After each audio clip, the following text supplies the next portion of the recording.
Halo, Joko Christian di sini, dan pada kesempatan kali ini saya akan membahas tentang Network Layer Protocols.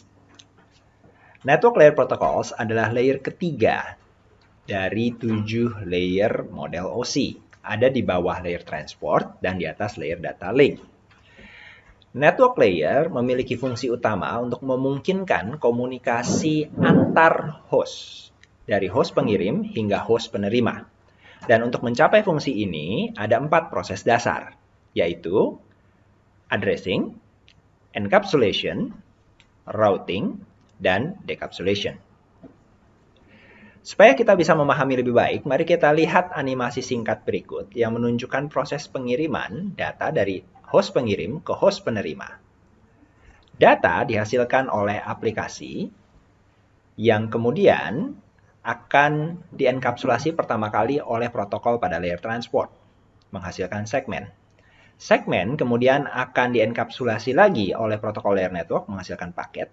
Paket kemudian akan dienkapsulasi lagi oleh protokol pada layer data link, menghasilkan frame. Yang kemudian frame menjadi stream of bit, dikirim ke media, diterima di sisi penerima, dibalik. Inilah proses dekapsulasi. Dari frame menjadi paket, paket menjadi segmen, dan segmen kembali menjadi data. Jadi yang melakukan proses enkapsulasi dan dekapsulasi sebenarnya tidak hanya protokol di layer network, tapi juga protokol di layer transport dan data link.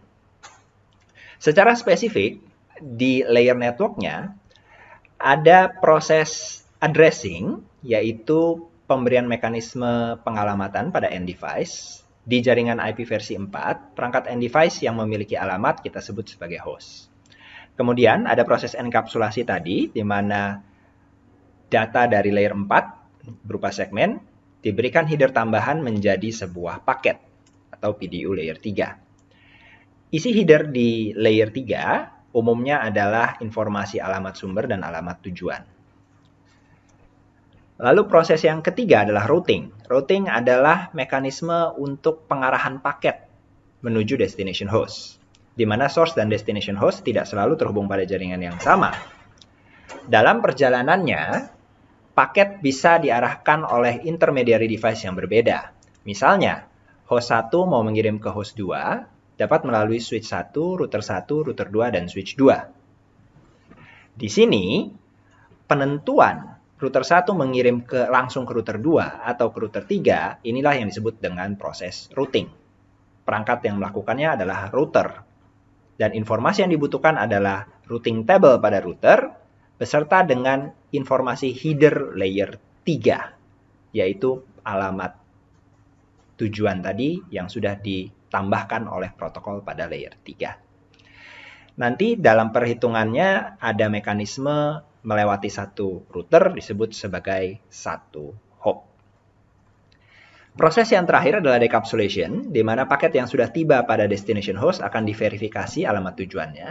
Jika benar, maka paket didekapsulasi dan segmen dikirim ke layer 4. Tidak seperti layer 4 yang menangani transport data antar proses yang berjalan di tiap host, layer 3 hanya mendeskripsikan struktur paket dan proses mengirim paket dari satu host ke host lain tanpa memperdulikan aplikasi yang mempergunakan.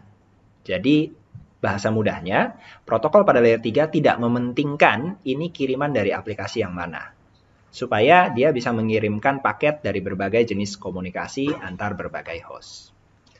Contoh protokol yang ada di layer ini adalah Internet Protocol version 4, IP versi 4, Internet Protocol version 6, IP versi 6, Novel Internet Network Packet Exchange, IPX, AppleTalk, dan Connectionless Network Service.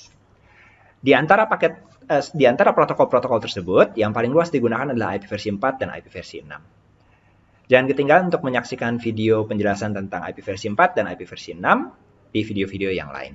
Saya Joko Christian di sini, terima kasih sudah menyaksikan.